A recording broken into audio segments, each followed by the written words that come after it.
Hello everyone, let's start. आज का हम टॉपिक देख रहे हैं स्टैंडर्ड 12th कॉमर्स के लिए। ऑर्गेनाइजेशन ऑफ कॉमर्स का हमारा सब्जेक्ट है, चैप्टर नंबर 1 हम पढ़ रहे हैं और इसमें आपके नोट्स में या फिर टेक्स्ट बुक में जो पेज नंबर 9 है वहां से हम कंटिन्यू करने जा रहे हैं। ठीक है, the topic is regarding the importance of coordination. Coordination कितना इंपॉर्टेंस रखता है उसकी बात हम यहाँ पे करने वाले हैं। अगेन हम बात कर रहे थे बिजनेस की, हम बात कर रहे थे प्लानिंग, कंट्रोलिंग, मैनेजमेंट, ये सारी चीजें हम देख रहे थे। तो कोऑर्डिनेशन इसके साथ ही एक एडजेक्टिव आप जोड़ सकते हो जिसके बिना प्लानिंग मैनेजमेंट पॉसिबल नहीं है। क्यों ऐसा हो रहा है वो भी हम समझ लें। देखो, एक बिजनेस चलाना एक्चुअली में एक टीम वर्क है। ठीक है, हमने देखा बड़ी कंपनीज का हम एग्जांपल ले रहे थे जहाँ पे प्रोडक्शन डिपार्टमेंट है, सेल्स डिपार्टमेंट है, अकाउंट्स डिपार्टमेंट है, बधेरी चीजें हैं, पता नहीं क्या क्या है। तो इतने सारे डिपार्टमेंट्स जो हैं आपस में अगर उनके लिंक नहीं होंगे, ठीक है, वो एक दूसरे से बात ही नहीं करेंगे, कोऑर्डिनेट नहीं करेंगे तो काम कैसे चलेगा। तो for an effective business management, for a better team work, coordination is must. ठीक है, ये होता है। अच्छा, इवन जैसे अपने एग्जांपल्स ले रहे थे तो भाई क्रिकेट टीम की बात हो रही थी, मूवी की बात हो रही थी, तो मूवी में भी होता है डायरेक्टर है, एक्टर है, प्रोडक्शन है, मैनेजमेंट है, कॉस्ट्यूम डिजाइनर है, कोरियोग्राफर है, कितने लोग होते हैं। अगर इनमें आपस में अच्छी ट्यूनिंग नहीं होगी, आपस में अच्छा कोऑर्डिनेशन नहीं होगा तो अच्छी मूवी नहीं बन सकती। अपने देखते हैं कितनी बार, जैसे यश चोपड़ा डायरेक्टर थे तो उनके साथ शाहरुख खान की पेयर, तो भाई डायरेक्टर और एक्टर का भी डुओ होता है। भाई रोहित शेट्टी और अजय देवगन की बात कर रहे थे अपने गोलमाल सीरीज में, तो उन दोनों का आपस में बॉन्डिंग इतना अच्छा है कि वो चीज उनकी मूवीज में एज अ सक्सेस फैक्टर काम करता है। तो that is because of the coordination. ठीक है, अब जैसे अगर क्रिकेट टीम है तो भाई धोनी कैप्टन है तो उसकी टीम ऑलमोस्ट वही होती है जो आईपीएल में भी उसकी चेन्नई सुपर किंग्स है। तो क्यों उन्होंने ऑलमोस्ट वैसा रखा हुआ है, बिकॉज एक बॉन्डिंग बन गई है, एक दूसरे को समझने लग गए। कैप्टन को क्या चाहिए बॉलर को पता है, बैट्समैन को पता है, ठीक है, और बॉलर किस तरीके की एबिलिटी रखता है वो कैप्टन को पता है, तो वो उससे कितना अच्छे से परफॉर्म करवा सकता है वो उसको मालूम है। तो जब इस तरीके की बॉन्डिंग हो जाती है तो काम करना और इजी भी हो जाता है और इवन जो रिजल्ट्स हैं, जो आउटपुट है वो बेटर हो जाते हैं। तो कुछ एडजेक्टिव्स यहाँ पे हम ले सकते हैं। हार्मनी मेंटेन होती है, टीम वर्क बेटर होता है, कम्युनिकेशन बहुत नेसेसरी है कोऑर्डिनेशन के लिए। अगर मैं आपसे बात ही नहीं करूंगा तो फिर आपकी और मेरी ट्यूनिंग और बॉन्डिंग कैसे बढ़ेगी। तो जितना जैसे आप और मैं हैं, तो मैं आपको पढ़ा रहा हूँ, आप मुझसे पढ़ रहे हो, अगर आप मुझसे क्वेश्चंस नहीं पूछोगे, आप मुझसे बात नहीं करोगे, आप अपनी कोई क्वेरी नहीं रखोगे, तो फिर ऑब्वियसली मैं आपके साथ क्या कम्युनिकेट करूंगा। तो इफेक्टिव कोऑर्डिनेशन के लिए एक अच्छे कम्युनिकेशन का होना जरूरी है। तो ये सारी कुछ चीजें हैं जो जो यहाँ पे पॉइंट्स लिखे हैं उसमें से निकल के बाहर आ रही है, तो मैंने यहाँ पे उनको एज अ कीवर्ड आपके लिए लिखा हुआ है। ठीक है, चलो इसकी लैंग्वेज भी देख लेते हैं। Coordination is required at every stage of management. Coordination is necessary from planning to controlling, पूरे स्टार्टिंग से एंड तक। It is an assurance for the accomplishment of objectives. No work remains incomplete or no work is duplicated and thus the work becomes easy. कोई भी काम बाकी नहीं रहेगा क्योंकि सब कुछ डिस्कस हो चुका होगा। ऐसा नहीं है कि मैं आपसे बात नहीं करता, मुझसे बात नहीं करते। अगर ऐसा हो रहा है तो गलतियां होने के चांसेस बहुत है। इसके बाद मीनिंग बोला हुआ है, to bring coordination and harmony among the different functions carried out by different departments in the business unit is called coordination. ठीक है, अब यहाँ पे सबसे पहला जो कैरेक्टरिस्टिक है उसमें बोल रहे हैं coordination is required for all activities. तो देखो रिपीटेशन हो रहा है, फर्स्ट पॉइंट रिपीट है, सेकंड पॉइंट रिपीट है, थर्ड पॉइंट रिपीट है, मैंने यहाँ लिखा है। फोर्थ पॉइंट में बोल रहे हैं coordination is not possible without cooperation. एक दूसरे के साथ कोऑपरेट करना, मतलब ऐसा नहीं है मैं मेरी चलाऊंगा, मैंने जो बोल दिया फाइनल।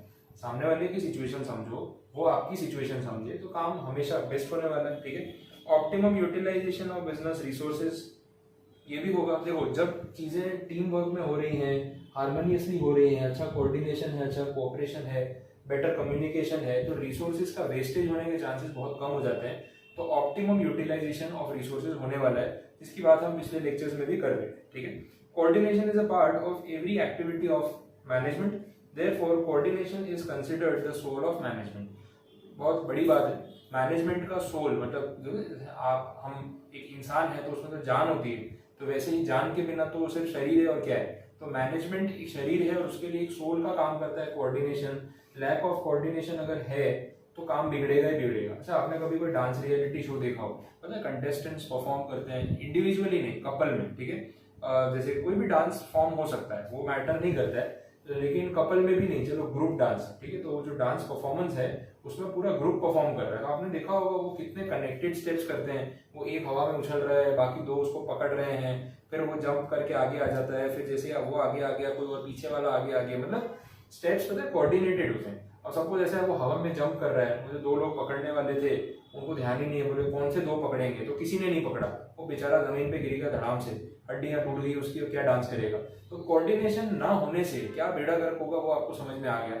लेकिन अगर अच्छा कोऑर्डिनेशन है तो किसी को बोलना नहीं पड़ेगा भाई तू ये कर दो वो कर, सबको अपना अपना रोल पता है। अब आप सोचो वो जो 2-3 मिनट का डांस परफॉर्मेंस होता है, कितने मूव्स कितने स्टेप्स होते हैं, तो जितने लोग परफॉर्म कर रहे हैं ना उनको एग्जैक्टली पता होता है कि अभी आगे वाला इस तरफ जाएगा तो मुझे घूम के वहां जाना है, फिर मुझे ये स्टेप करना है, फिर वो वहां से आएगा, वो एक वो जंप करेगा, हमें उसको होल्ड करके यहाँ पे लेके आना है। वो सारी चीजें प्रैक्टिस की होती है, आपस में कोऑर्डिनेटेड होती है, तभी जाके एक अच्छा परफॉर्मेंस हो पाता है। That is very much necessary. आगे बढ़ते हैं। इंपॉर्टेंस में हम नया क्या लेंगे। इंपॉर्टेंस में आप देखो पूरा रिपीटेशन मिलेगा, सेम चीज बार बार घुमा फिर आगे लिखते हैं। कैरेक्टरिस्टिक्स और इंपॉर्टेंस कोई खास फर्क नहीं होता है। आगे देखें, फंक्शनल एरियाज ऑफ मैनेजमेंट, कुछ काम की बातें करते हैं यहाँ पे। मैनेजमेंट के कुछ अलग अलग फंक्शनल एरियाज, देखो कौन कौन से एरियाज है।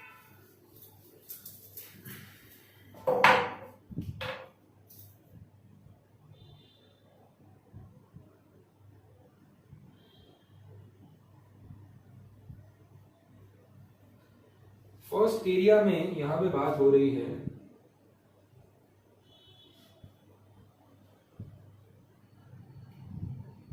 मार्केटिंग मैनेजमेंट की। सेकंड पार्ट है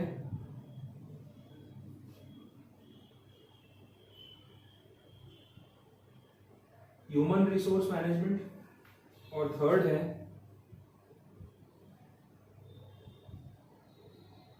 फाइनेंशियल मैनेजमेंट, और फोर्थ है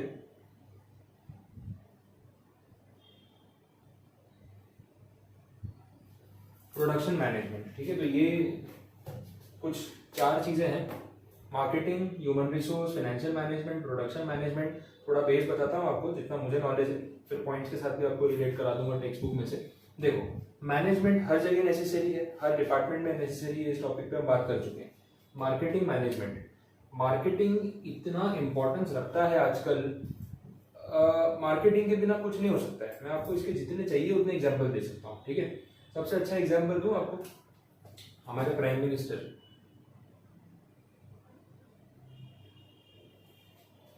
ठीक है, कितनी मार्केटिंग करते हैं, मतलब हमारे कंट्री की उन्होंने इतनी मार्केटिंग कर दी पूरे वर्ल्ड में कि आज हर कोई इंडिया के साथ खड़ा है। पॉजिटिव वे में बोल रहा हूँ, ठीक है, वो अच्छी चीज भी है। अच्छा, वो उनकी पार्टी ने इतने साल क्या काम किया, उन्होंने खुद क्या काम किया कंट्री के फेवर में, वो उसकी मार्केटिंग भी हर जगह करते हैं। जिस रैली में जाएंगे बताएंगे हमने ये किया, इतने जनधन योजना में अकाउंट खुलवाए, इतने लोगों के घर गैस कनेक्शन पहुंचाया, उज्ज्वला योजना, आधार कार्ड, जो भी है जनधन योजना, ऐसे सबको एग्जाम्पल्स देते हैं। उससे लोगों को पता चलता है कि इतना इतना काम जो है उन्होंने किया है, तो वोट देते टाइम ये सब कंसिडर करना। अच्छा, इसके पहले जो हमारे प्राइम मिनिस्टर थे doctor Manmohan Singh ji, equally respected person, ठीक है, लोग बोलते हैं वो बोलते नहीं है ज्यादा, वो उनका पर्सनल नेचर है, बट इसका मतलब ये नहीं कि वो अच्छे इंसान नहीं है, उनका काम अच्छा नहीं था। बस फर्क ये है कि वो बताते नहीं थे कि उनकी पार्टी के टाइम या उनके 10 साल के रूल के time as a prime minister उन्होंने कितने अच्छे अच्छे फेवरेबल डिसीजंस लिए। अगर आप उन चीजों को स्टडी करोगे तो आपको लगेगा कि टक्कर बराबर की है। जितना आज मोदी जी कर रहे हैं ना, उतना 10 साल उन्होंने भी किया। तो तभी 2004 से 2014 के बीच में इंडिया की इकोनॉमी में फर्क आया, इंडिया ग्रो हुआ, बिछड़ा हुआ देश नहीं रहा। ऐसा नहीं कि जो 2004 में जितना वो था उतना के उतना ही 10 साल बाद भी रहा, तो ग्रो तो हुआ है ना। तो वो ग्रोथ का जो रीजन है, ठीक है, ऑब्वियसली उसमें डॉक्टर मनमोहन सिंह का भी उतना ही इन्वॉल्वमेंट और उतना ही कंट्रीब्यूशन। फर्क क्या है, एक इंसान बताता नहीं है बार बार कि मैंने ये किया मैंने वो किया, तो जब वोट देने की बारी आई ना, तो पब्लिक को एक साइड तो पता थी, दूसरी नहीं पता थी, ठीक है, कि उन्होंने क्या किया, क्योंकि वो बोलते नहीं थे, बोले मेरा काम मार्केटिंग करने का नहीं है, मेरा काम कंट्री को चलाने का है। बट कहीं ना कहीं मार्केटिंग भारी पड़ गई। एक पार्टी ने इतना अच्छा मार्केटिंग कैंपेन चलाया तो लोगों को पता चला, प्रोग्रेस की बात की, ग्रोथ की बात की, इकोनॉमी की बात की। दूसरी पार्टी अपना पूरा पॉइंट नहीं रख पाई, तो वहां मार्केटिंग मार गई उनको। ठीक है, ये मेरा पर्सनल ओपिनियन है और काफी लोग इस चीज में बिलीव करते होंगे। चलो, ये एक एग्जाम्पल हो गया। दूसरा एग्जाम्पल लेते हैं, कोई मूवी रिलीज होने वाली है, ठीक है। जब कोई मूवी रिलीज होती है तो क्या प्रोसीजर होता है? पहले के टाइम पे पता है कैसा होता था? मूवी आती थी ना, मतलब आपके पेरेंट्स जब आपके जितने थे ना, मैं तब की बात कर रहा हूँ, आज से 25-30 साल के पहले की बात कर रहा हूँ मैं। तब मूवीज जब थिएटर्स में लगती थी, पेपर में आता था, तब लोगों को पता चलता था, लोग देखने जाते थे, ठीक है। वो एक ट्रेंड था। और मूवी की स्टोरी इतनी अच्छी होती थी ना कि 25 हफ्ते, 50 हफ्ते, 100 हफ्ते पूरे करती थी मूवी। वो गोल्डन जुबली, प्लैटिनम जुबली ऐसा बोलते थे, ठीक है। 100 वीक्स थिएटर में चलना किसी मूवी के लिए आज की डेट में तो नेक्स्ट टू इम्पॉसिबल है। इतना तब के टाइम में अच्छी मूवीज का वो एक रेपुटेशन थी।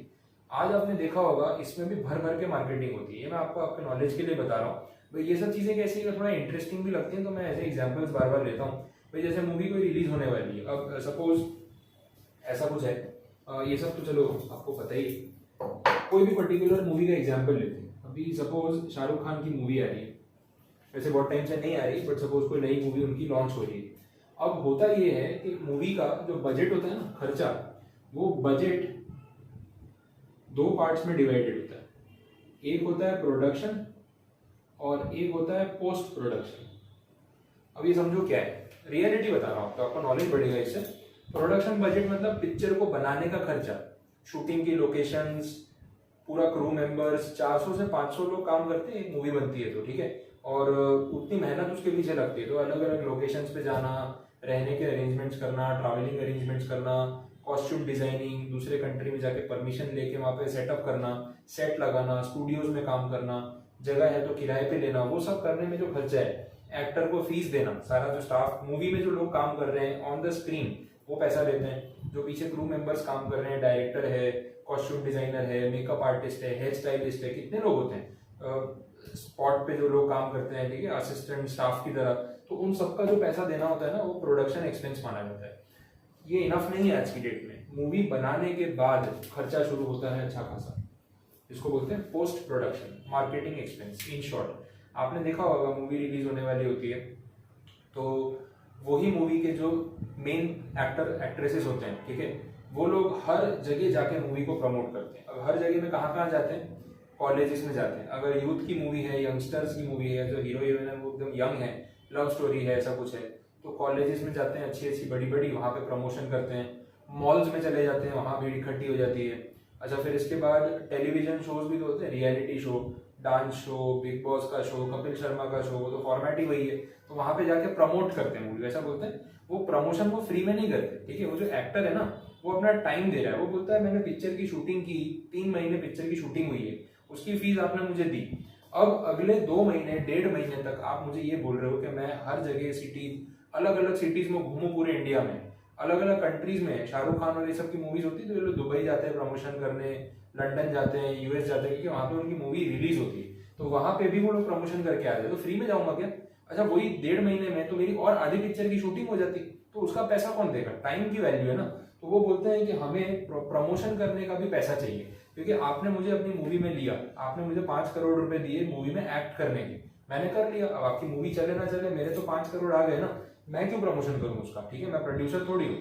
मैं अगर प्रमोशन करूंगा उसके पैसे अलग लूंगा, 2 करोड़ रुपए और लगेंगे तो ही प्रमोशन करूंगा, नहीं तो नहीं करूंगा। आपने देखा होगा बहुत सारी मूवीज में जब प्रमोशन करना होता है ना, सारे एक्टर प्रमोशन में नहीं जाते, 1 या 2 एक्टर जो मेन होते हैं वही जाते हैं, क्योंकि सब जाएंगे तो सबको पैसा देना पड़ेगा। आया समझ में? अच्छा, लो बजट मूवीज होती है ना, जिनकी स्क्रिप्ट बहुत अच्छी होती है, ये भी देखना, जितनी बकवास मूवी होगी ना उसकी मार्केटिंग उतनी ज्यादा होती है। हाउसफुल 4, रेस 3, दबंग 3, ये सब कुछ मूवीज जिनका बहुत हाइप क्रिएट किया गया, लेकिन जब रिलीज हुई तो पता चला कि स्टोरी और स्क्रिप्टिंग इतनी अच्छी नहीं थी। उनको भी मालूम होता है, तो वो क्या करते हैं पता है, मार्केटिंग कर करके कोशिश करते हैं कि पहले 3 दिन में ही या फर्स्ट वीक में इतनी ऑडियंस खींच लाए कि सारे पैसे उसी में रिकवर हो जाए, फिर भले पिक्चर फ्लॉप हो जाए पर रिकवरी तो हो गई ना। वो सब उनका कंसेप्ट आजकल है। अच्छा, अच्छी मूवीज आती है तो जहाँ पे स्क्रिप्ट अच्छी है तो उनको कोई जरूरत नहीं होती कि वो आपको थिएटर तक खींचने के लिए ये पोस्ट प्रोडक्शन में 50-50 रेशियो हो गया आज की डेट में। अगर पिक्चर बनाने में 20 करोड़ लगता है ना, तो उसको प्रमोट करने में और 20 करोड़ लगाते हैं। इतना रेशियो आज की डेट में चल रहा है। एक मूवी आई थी बीच में अजय देवगन की, मूवी का नाम था रेड, ठीक है, वो इनकम टैक्स की रेड होती है ना, उसके ऊपर पूरा सब्जेक्ट था।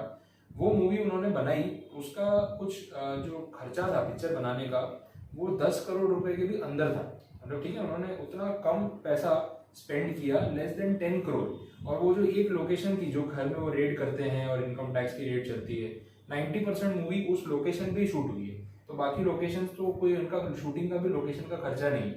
उस मूवी का बजट बहुत कम था, सब्जेक्ट बहुत रियल था, और उनको ये भी मालूम था कि एग्जैक्ट वो मसाला मूवी नहीं है, ये थोड़ा सा ऑफबीट पिक्चर हो जाएगी, जिनको सब्जेक्ट अच्छा लगेगा वही देखने आएंगे।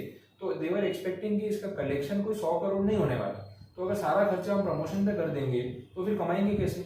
उन्होंने 1 रुपए का प्रमोशन नहीं किया पिक्चर का, मतलब अजय देवगन को किसी भी शो में जाने की जरूरत नहीं पड़ी, कोई रियलिटी शो नहीं, कोई सिटी नहीं, कोई प्रमोशन नहीं, 0 प्रमोशन। लेकिन सब्जेक्ट इतना अच्छा था, जब पिक्चर रिलीज हुई फ्राइडे को, माउथ पब्लिसिटी हुई कि यार बहुत अच्छी मूवी है, सैटरडे के बाद और टिकट ज्यादा बिकनी शुरू हुई, और वो पिक्चर ने अपनी इन्वेस्टमेंट के कंपैरिजन में कुछ 3 गुना पैसा कवर कर लिया। तो 7-8 करोड़ में बनी हुई पिक्चर थी 30-35 करोड़ का कलेक्शन को। दैट इज रियल प्रॉफिट, समझ आया? क्यों? उनके पास स्क्रिप्ट थी ना, दे न्यू कि एक बार फ्राइडे पिक्चर लगने दो, लोग जब पिक्चर देखेंगे ना एक थ्रिल आएगा, उनको मजा आएगा देखने में कि यार ये रियलिटी दिखाई है कि किस तरीके से। अजय देवगन की एक्टिंग है तो that is obviously plus point, plus story बहुत अच्छी, तो फिर लोग अपने आप देखने आएंगे। तो एटलीस्ट अगले 2-3 हफ्ते में हम आराम से पैसा रिकवर कर पाएंगे, और वो उन्होंने किया, तो उनको मार्केटिंग की जरूरत नहीं पड़ी। बट आज की डेट में मार्केटिंग करना बहुत नेसेसरी हो गया है हर चीज के लिए। जैसे टीवी पे आप प्रोडक्ट्स की ऐड देखते हो, टाइड की ऐड आती है, निरमा की ऐड आती है, पार्ले जी की ऐड आती है, और भी प्रोडक्ट्स की ऐड आती है। उनको ऐसा नहीं है कि उनके प्रोडक्ट्स का सेल नहीं है, अब टाइड तो बिकता ही है ना, बट उनको टीवी पे दिखते रहना पड़ता है कि भाई भूल मत जाना कि हम हैं। That is marketing. और उसका मैनेजमेंट करने के लिए कंपनी में पूरी मार्केटिंग टीम लगी होती है, जो मार्केटिंग गुरु होते हैं वो दिमाग लगाते हैं कि लोगों तक वो प्रोडक्ट कैसे पहुंचाया है। जैसे आप देखो, मैं आपको ये चीज बोलता हूँ, नेक्स्ट टाइम ऑब्जर्व करना। अगर कोई प्रोडक्ट है ऐसा, जैसे कोई फूड प्रोडक्ट है जो बच्चों के लिए, बॉर्नविटा, फिर मैगी नूडल्स, वेजिटेबल वाली मैगी नूडल्स, या जैम है, या ऐसी कोई चीज है, टोस्ट है, ऐसे कुछ है जो बच्चे खा सके नाश्ते में, ठीक है, किसान का टोमेटो केचप, ठीक है। तो ऐसे प्रोडक्ट्स के लिए आप देखना ऐड में किसको लेते हैं, किस टाइप की ऐड बनाते हैं। उसमें लेते हैं मदर और चिल्ड्रन, वो कंसेप्ट होता है कि मम्मी बच्चों को खाना खिला रही है, नाश्ता खिला रही है, सुबह स्कूल जा रहे हैं तो पैक करके, शाम को आते भूख लगती है तो क्या खिलाएं, तो वहां पे वो कंसेप्ट होता है। अच्छा, उसमें ना जो मदर के लिए जो मॉडल है, उसमें किसी बॉलीवुड एक्ट्रेस को ले लिया, वो भी उस एक्ट्रेस को जो एक्चुअली में मैरिड भी है और उसके बच्चे भी है, ताकि लोग जल्दी कनेक्ट कर सके। अब ठीक है, जैसे सपोज ऐसा है कि बॉर्नविटा की ऐड है, या कॉर्नफ्लेक्स की ऐड है, चोकोस की ऐड है, उस ऐड के अंदर कोई ऐसी एक्ट्रेस को लिया है जिसने अभी अभी बॉलीवुड में डेब्यू किया है, 4 पिक्चरें की है, 20 साल की लड़की है, उसके कहाँ बच्चे हैं, उसकी कहाँ शादी हुई है, उसको क्या पता बच्चों को कैसे पालना है, जो ऑलरेडी आप दिखा रहे हो ऐड के अंदर। तो वो लोग ऐड में उस जनरेशन के एक्ट्रेसेस को लेते हैं जिनके ऑलरेडी 10-15 साल के बच्चे हैं, तो पब्लिक जल्दी कनेक्ट कर पाती है। आया समझ में? तो इस तरीके से मार्केटिंग के पीछे भी दिमाग लगाया जाता है, तब कंपनी का प्रोडक्ट दिखता है, अदरवाइज नहीं दिखेगा। क्लियर है? तो इसको बोलते हैं मार्केटिंग मैनेजमेंट। दूसरा पार्ट, ह्यूमन रिसोर्स मैनेजमेंट। हाँ, human resource management. Human resource, इसका मतलब कंपनी के एम्प्लॉइज, कंपनी का स्टाफ, ठीक है। तो इनको भी तो मैनेज करना जरूरी है। हम रिक्रूटमेंट की बात नहीं कर रहे थे, किसको रिक्रूट करना है और कहाँ पे रिक्रूट करना है, किस पोस्ट के लिए कितनी क्वालिफिकेशन नेसेसरी है, वो सारा जो हेडेक होता है ना, उसके लिए भी टीम होती है।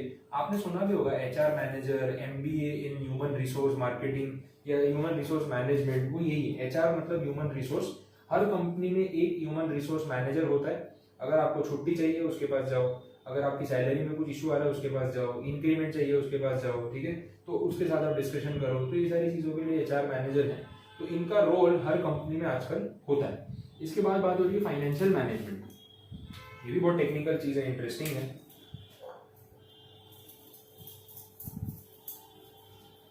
देखो, फाइनेंस मतलब पैसा, मनी। कंपनी बिना पैसे के चलने वाली नहीं है।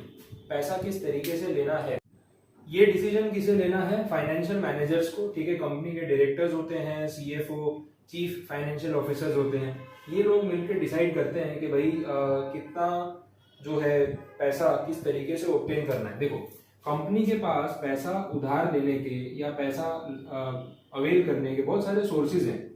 शेयर्स इशू कर सकते हो, लोन ले सकते हो, डेट सिक्योरिटीज इशू कर सकते हो, इसमें डिबेंचर्स आते हैं, इसमें इक्विटी प्रेफरेंस शेयर्स आते हैं, इसमें बैंक और फाइनेंशियल इंस्टीट्यूशंस आते हैं जिनसे लोन ले सकते हैं। अब अगर लोन लेते हैं, डेट और लोन, तो इसमें देना पड़ता है इंटरेस्ट, फिक्स इंटरेस्ट, भले आपको प्रॉफिट हो या लॉस। और अगर शेयर्स हों तो शेयर मतलब कंपनी के मालिक, तो उन लोगों को डिविडेंड देना पड़ता है। अगर आपका प्रॉफिट हुआ है तो आप उसमें से डिविडेंड दो, नहीं भी दोगे तो चलेगा, ठीक है। तो यहाँ पे एक चॉइस रहती है, तो कुछ डेट रखना पड़ता है और कुछ कैपिटल। वो कंपनी के मैनेजमेंट को डिसाइड करना है कि कितना डेट होना चाहिए और कितनी कैपिटल होनी चाहिए, कितना हम पैसा उधार ले सकते हैं और कितने लोगों को मालिक बनाना है। That part is financial management. पैसों का खेल है, एक एक रुपया गिनो आप अच्छे से, उसके बाद डिसीजंस लो। Next part, production management. Production management भी इतनी ही इंपॉर्टेंस रखता है जितनी बाकी डिपार्टमेंट्स रखते हैं। जैसे अभी आपने कोरोना के टाइम पे देखा, मैं ऑटोमोबाइल का एग्जांपल देता हूँ, ठीक है। मारुति है, टाटा है, Hyundai है, पॉपुलर कंपनीज हैं इंडिया में जिनके लाखों यूनिट्स एक साल में सेल होते हैं। अब मारुति का इंडिया में 4 जगह प्लांट है जहाँ गाड़ियाँ बनती हैं, ठीक है। मानेसर में है, पंजाब हरियाणा में, गुरुग्राम में है, पुणे में है, चेन्नई में है, ऐसे अलग अलग जगह प्लांट है। टाटा का प्लांट यहाँ पे गुजरात में है, टाटा का प्लांट पुणे में है, तो अलग अलग जगह पे इनके प्लांट है। Hyundai का प्लांट हरियाणा पंजाब में है। तो ये लोग जो प्रोडक्शन करते हैं, अब उनको पता था कि ऑटोमोबाइल सेक्टर जो है वैसे भी 2019 में बहुत रिसेशन में था, बिकॉज BS6 की गाड़ियां 2020 में आने वाली थी, तो पुराने मॉडल लोग ले नहीं रहे थे, वेट कर रहे थे कि 2020 आएगा तो गाड़ी लेंगे। ये हुआ।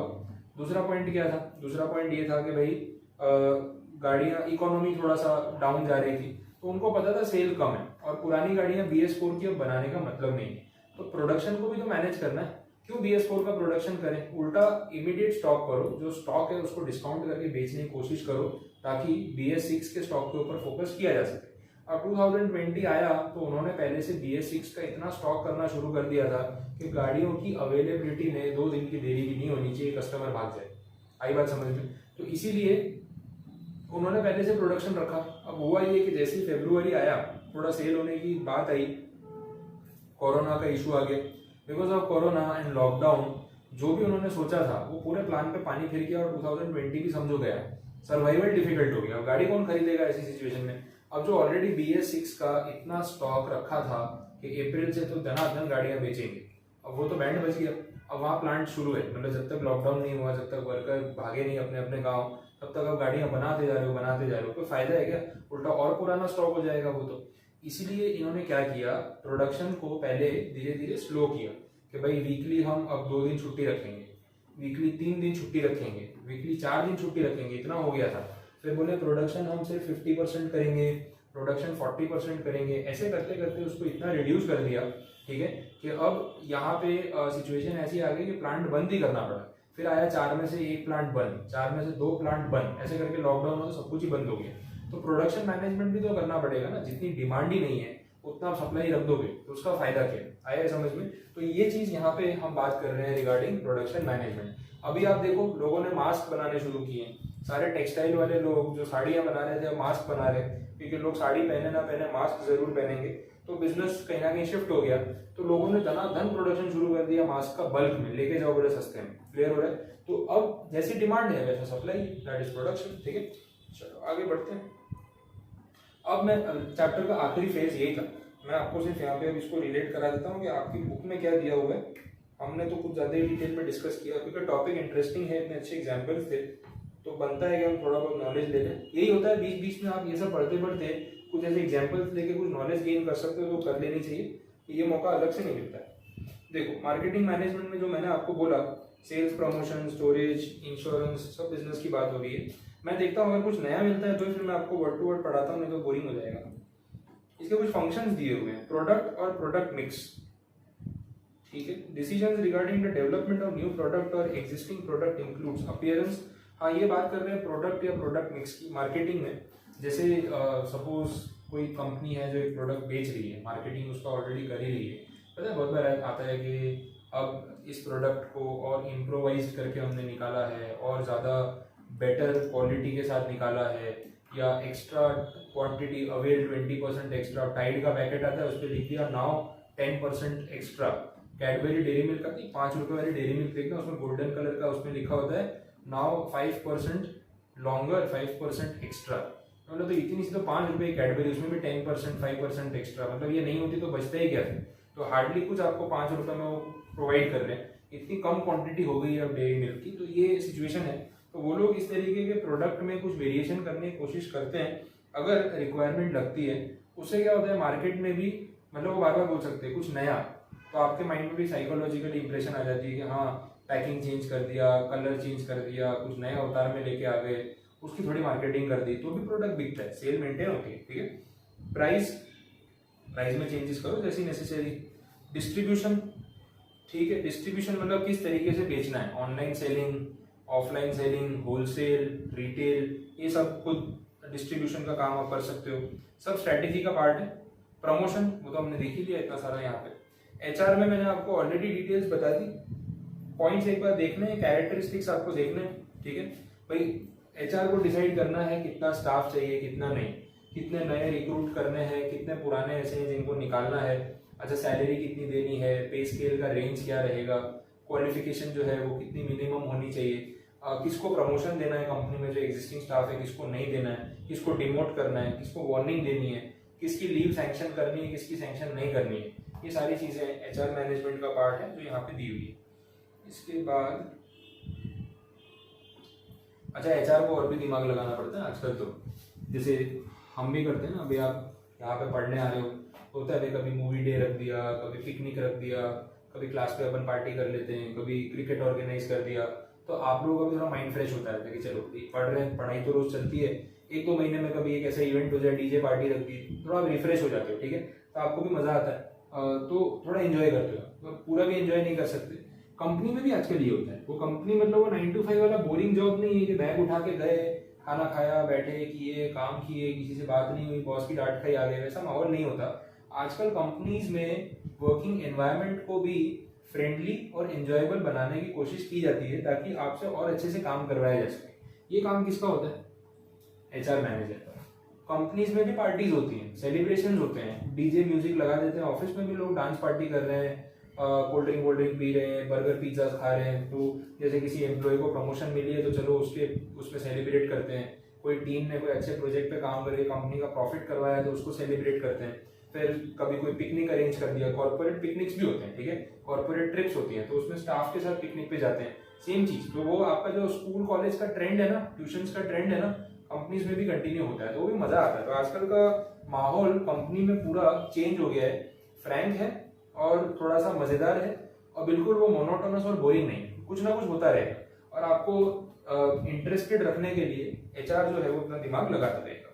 फाइनेंशियल मैनेजमेंट में मैंने आपको बोला बजट प्रिपेयर करना, फाइनेंशियल नीड्स का ध्यान रखना, कब कितने पैसे की किसको जरूरत है उसका अरेंजमेंट करना, ठीक है। कैपिटल स्ट्रक्चर की बात हो रही है, कैपिटल स्ट्रक्चर मतलब ये वाला पार्ट, कितना इक्विटी, कितना डेट, कितना उधार, ठीक है। फाइनेंशियल पॉलिसीज, टैक्सेस की प्लानिंग करना, टैक्स बचाना कैसे है लीगली, वो सब भी यहाँ कवर होगा। फिर इसके बाद असेट्स का मैनेजमेंट, वो भी कवर होगा। प्रोडक्शन में मैंने आपको पूरा ये मारुति टाटा वाला जो एग्जांपल दिया ना, वही चीज़ आपकी यहाँ पे एग्जैक्टली कवर हो रही है। बस पॉइंट टू पॉइंट एक बार आपको उसको रीड करना रहेगा और कुछ नहीं, क्लियर। तो इसके साथ अपना ये चैप्टर पूरा कंप्लीट। अब आपको इसके नोट्स मैं प्रोवाइड कर दूंगा, आप वो भी देख सकते हैं, और जो एक्सरसाइज के क्वेश्चन हैं एक बार उसको आप सॉल्व करके देख सकते हैं। कोई क्वेरी हो तो फिर हम उसके ऊपर आगे बात करेंगे, ठीक है, क्लियर है। Thank you so much.